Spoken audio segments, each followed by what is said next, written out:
الحمد لله الحمد لله الذي هدانا بأبيه المختار من دعانا إليه بالإذن وقد نادانا لبيك يا من لنا وحبانا وانزل إلى وصوف طه المجتبى واهدر لقلبك يمتلئ وجدانا. الحمد للرحمن أرسل بالهدى ودين الحق مصطفاه أحمدا.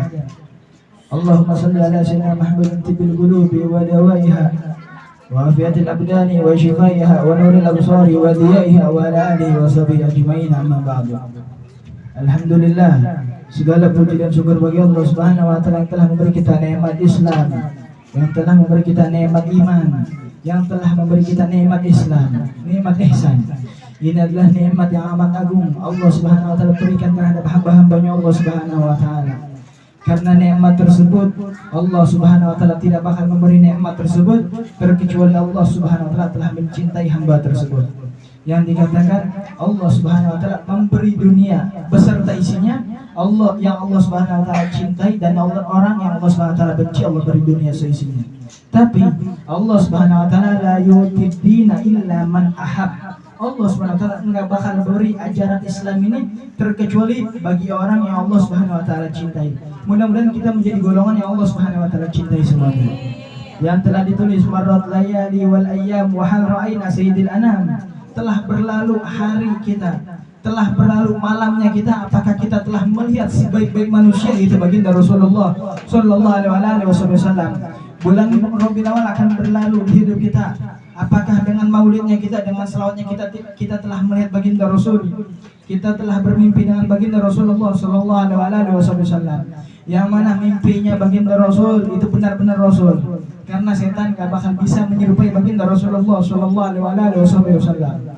Itu ketika kita menyerupai dari baginda Rasul, ketika kita memikirkan baginda Rasul, ketika kita mengikuti dari seluruh baginda Rasulullah SAW, ini adalah hal yang paling ampuh untuk kita melihat Nabi Muhammad. Di setiap pergerakan kita memikirkan cara Nabi Muhammad. Di setiap gerak-geriknya kita memikirkan cara gerak-gerik baginda Rasulullah, dan perbanyak selawat, bersihkan hati. Itu adalah hal yang paling cepat untuk mimpi kepada baginda Rasulullah SAW. Yang mana beliau lahir di bulan Rabiul Awal, di bulan yang penuh mulia di sisi Allah Subhanahu wa taala. Dikatakan ketika beliau terlahir di muka bumi ini, orang-orang yang melihat cahaya daripada rumah Sayyidatina Aminah Zuhriyah itu terheran, terperanjat. Kenapa? Saking belum pernah ada cahaya terang benderang seperti hari itu tersebut. Ketika mereka mendekati cahaya tersebut, akhir dapat kabar ternyata Sayyidatina Aminah Zuhriyah melahirkan laki yang dinamakan Muhammadur Rasulullah. Yang dinamakan Muhammad itu terpuji. Itu orang-orang sebelum Rasulullah SAW terlahir, dekatnya dari baginda Rasulullah terlahir, orang-orang ketika memiliki anak laki-laki dinamakan Muhammad. Kenapa? Mereka menginginkan anak mereka menjadi nabi. Tapi Allah Subhanahu wa taala berkehendak lain, itu anak yang namanya Muhammad umurnya panjang. Anak yang namanya Muhammad umurnya panjang karena mereka menginginkan anak mereka sebagai nabi.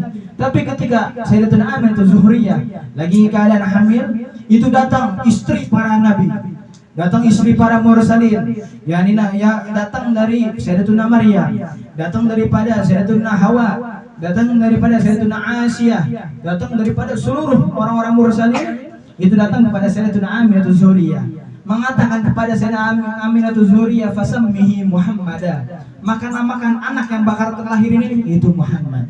Ketika Rasulullah SAW terlahir, akhirnya dipanggil, digendong itu baginda Rasulullah dengan kakeknya tercinta Sayyidina Abdul Muttalib. Seraya Sayyidina Abdul Muttalib mendapatkan ilham dari Allah Subhanahu wa taala untuk menamakan anak yang lagi digendong, bayi yang lagi digendong, yang bernama Muhammadur Rasulullah, yang bernama Sayyidina Muhammad. Yang mana nama tersebut adalah nama paling mulia. Nama tersebut adalah nama yang bisa menghilangkan kotoran hati kita. Nama tersebut adalah nama yang bisa menghilangkan seluruh masalah yang paling rumit di hidup kita, yaitu nama Muhammadur Rasulullah. Maka ketika Rasulullah SAW meranjak dari usia bayi menuju ke balita, ketika balita menuju ke kanak-kanak, itu setiap beliau berjalan itu nggak batu, nggak tanaman, nggak jalanan, seluruhnya berucap kepada Rasulullah, assalamualaikum ya Rasulullah. Ini belum menjadi nabi, Rasulullah masih kanak-kanak lagi berjalan, itu batu, itu tanaman, itu jalanan mengatakan kepada baginda Rasulullah, "Assalamualaikum ya Rasulullah, assalamualaikum ya Nabi Allah." Sampai-sampai baginda Rasulullah terheran dengan hal itu. Cuma baginda Rasulullah nggak cerita, takut menjadi fitnah. Buktinya ketika baginda Rasulullah SAW menyampaikan wahyu yang turun dari Allah Subhanahu Wa Taala, dibilang apa? Dibilang orang gila, dibilang pendusta. Padahal sebelumnya itu baginda Rasulullah digelar Al-Amin, orang yang terpercaya. Sampai-sampai orang-orang kafir, hatta dia pembesar kafir Quraisy di zaman itu, setiap punya barang, ketika barang itu takut hilang, dititipkan kepada baginda Rasulullah. Seluruhnya barang berharga takut hilang di kota tersebut, di kota Mekah, dititipkan ke baginda Rasul, karena kalau ada baginda Rasul yang megang, itu amanahnya terjaga. Akhirnya semenjak beliau jadi nabi, orang-orang gak ada yang percaya sama beliau. Orang-orang pada mendustai beliau karena gengsinya. Akhirnya Rasulullah memerintahkan Sayyidina Ali bin Abi Thalib untuk balikan itu barang-barangnya. Yang awalnya barang dititipkan kepada baginda Rasulullah, akhirnya dibalikin lagi. Kenapa? Karena mereka nggak percaya kepada baginda Rasul. Mereka gengsi terhadap baginda Rasulullah SAW. Ketika Rasulullah Isra wal Mi'raj, seluruhnya mengatakan Rasulullah pendusta. Seluruhnya mengatakan Rasulullah adalah penipu. Seluruhnya mengatakan Rasulullah gila. Rasulullah ini dan itu. Seluruhnya mengatakan. Akhirnya ketika itu orang-orang kafir Quraisy pengen memalukan Rasulullah di depan umum. Pengen memalukan Rasulullah di halayak ramai. Akhirnya Rasulullah dipanggil untuk berdiri di depan Ka'batul Musyarrafah. Ketika berdiri di depan Ka'bah, ditanya sama orang kafir Quraisy. Akhirnya seluruhnya meledek Nabi Muhammad, seluruhnya mengejek Nabi Muhammad. Datang ini orang kafir, datang kepada Sayyidina Abu Bakar Siddiq. Ketika datang kepada Sayyidina Abu Bakar Siddiq, mengatakan kepada Sayyidina Abu Bakar, "Ya Abu Bakar Siddiq, sesungguhnya sahib engkau sekarang lagi tergila-gila." Kata Sayyidina Abu Bakar, "Siapa itu?" "Itu Muhammad." Akhirnya kata Sayyidina Abu Bakar, "Emang apa yang dilakukan?" Itu kata orang-orang kafir, dia bilang semalam pergi ke Masjidil Aqsa, habis itu pergi ke langit tujuh, sekarang pagi-pagi udah ada di tengah-tengah kita. Kan mustahil, kata orang-orang kafir. Kata Sayyidina Abu Bakar, jangankan omongan dunia, kalau Rasulullah itu terbang ke langit lebih dari langit tujuh, aku akan percaya, kata Sayyidina Abu Bakar Siddiq. In kana qala faqad sadaq. Maka digelar Abu Bakar As-Siddiq yang pertama kali percaya untuk Isra dan Mi'raj baginda Rasulullah sallallahu alaihi wasallam. Iman para sahabat itu sangat kuat. Jangan kita lihat sahabat enaknya doang di surga bersama Rasul, enggak. Perjuangannya sangat kuat. Sampai-sampai sahabat mau dibunuh, difitnah Rasulullah, tapi mereka nggak percaya fitnah tersebut. Yang mereka percaya adalah baginda Rasulullah sallallahu alaihi wasallam. Sayyidina Ammar bin Yasir, yang ibunya Sumayyah, itu ibunya dibunuh habis-habisan di depan mata Sayyidina Ammar bin Yasir. Tahu ibunya diapain? Itu ibunya Sayyidina Ammar bin Yasir ditidurin. Ketika ditidurin, tangan kanan diikat, tangan kiri diikat, kaki kanan diikat, kaki kiri diikat. Bunuhnya diapain? Itu kemaluan perempuannya ditombak pakai tombak yang udah panas, ditancapin ke kemaluannya. Saking kejamnya orang-orang kafir. Ini para sahabat, mau menjadi sahabat susah. Menjadi sahabat baginda Rasulullah susah. Tapi samarahnya hasilnya memang yang mana perjuangan tidak akan membohongi hasilnya. Perjuangan mereka sangat pedih, sangat payah, tapi yang mereka hasilkan adalah surga Firdaus bernama baginda Rasulullah sallallahu alaihi wasallam. Nah, kita umat baginda Rasul, kalau pengen dapat surga Firdaus, tinggal ikutin sunnah baginda Rasul. Kita tinggal cintai para ulama, tinggal agungkan para ulama. Umatnya baginda Rasul udah gampang. Umat baginda Rasul udah gampang, cuma umatnya baginda Rasul makin lama makin malas. Makin lama makin jauh daripada baginda Rasulullah sallallahu alaihi wasallam. Nah, yang tadi dikatakan dari qasidah Imam Umar Muhdar, qalbi mu'allaq ma'ahum fil ardihim wassamahum. Hatiku tergantung, hatiku terikat dengan para mereka ulama-ulama saleh. Karena kalau hati kita udah terikat dengan para ulama-ulama saleh, insya Allah setiap ulama saleh itu salat, setiap ulama itu berdakwah bakal menghadirkan kita semua. Kalau kita udah bergantung kepada mereka. Ada satu orang teman kami daripada Tarim Hadburamaut, ketika beliau mau pulang, ini orang mau pulang, izin ke Habib bin Umar. Ketika izin Habib Umar, ya Habib, anak mau pulang. Kata Habib Umar, ente belum selesai di sini. Akhirnya ini orang bilang, ya Habib, ibu anak meninggal. Kata Habib Umar, udah, ente tambahin 2 bulan lagi habis ente pulang. Udah, akhirnya dengar omongan perintah daripada Habib bin Umar. Akhirnya nambah 2 bulan. Yang aslinya dia pulang minggu itu nambah 2 bulan. Ketika nambah 2 bulan, kata Ibnu Umar, sekarang dia pulang. Ketika pulang zikirannya yang dikasih sama Ibnu Umar dia zikirin. Di pesawat seluruhnya dia zikirin.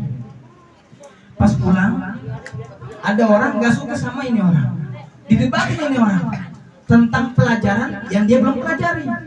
Pasti otomatis kalau kita bahas masalah logika kalah ini orang. Kenapa? Karena belum dipelajari udah diajak debat. Akhirnya ketika lagi mau debat, ini orang bingung, takut kalah. Kalau kalah, malu. Malu kepada Habibana Umar, malu kepada Tarim. Nunduk ini orang. Dalam hati berkata, ya Habib, kalau memang engkau benar-benar guru aku, berilah aku jawaban. Nggak lama ada suara daripada Habib Umar. Setiap orang itu ngajak debat, Habibana Umar yang jawab daripada kupingnya. Akhirnya keluar daripada mulutnya yang dikasih tahu sama Habibana Umar Muhammad bin Salim bin Hafid. Intinya apa? Ketika kita terikat dengan suatu guru, suatu orang soleh, niscaya hidup kita bakal gampang. Mau orang-orang sekeliling kita benci kita, tapi kalau kita udah terikat dengan orang-orang soleh, insya Allah gampang. Yujahiduna fi sabilillah laumata laim. Itu sifat para sahabat. Yang penting berjihad di jalan Allah, yang penting Allah, Rasulullah ridho, mau orang benci biarin. Yujahidun fi sabilillah laumata laim. Walaupun orang-orang benci, tapi kalau dari Rasulullah ridho sama kita udah, kita nggak usah mikirin kebencian orang-orang, yang penting kita mikirin ridho baginda Rasulullah sallallahu alaihi wasallam. Ridhonya Rasul dari mana? Dari guru-guru kita. Ridhonya Rasul dari mana? Dari ridho kedua orang tua kita. Ketika kita mendapatkan ridho daripada kedua orang tua kita, ridho daripada guru tersebut, insya Allah Allah Subhanahu Wa Taala bakal menjadikan Rasulullah ridho sama kita, Rasulullah sayang sama kita, Rasulullah perhatian sama kita. Insya Allah kalau Rasulullah perhatian di surga, kita dipilih sama Rasul. Ente mau surga yang mana? Ibarat kata ente mau surga yang mana, silakan surga Firdaus itu buat ente semua. Surga Firdaus udah ente tempatin, itu jatahnya ente. Kenapa? Karena ente telah menahan hawa nafsunya ente di dunia. Maka bagi orang yang menahan hawa nafsu di dunia, Allah SWT jadikan itu surga Firdaus buat dia. Amin ya rabbal alamin. Mudah-mudahan ketika kita berkumpul untuk membaca murid syarabut tahur, Allah SWT jauhkan tempat kita daripada bala. Allah SWT jauhkan tempat kita daripada musibah. Allah SWT jauhkan dari tempat kita daripada fitnah, fitnah dunia dan fitnah akhirat. Rabbil fanfa'na bi barakatihim wa hadina husna bi rahmatihim wa aminna fi tariqatihim wa mu'afatihim min fitnah. Wassalamualaikum warahmatullahi wabarakatuh.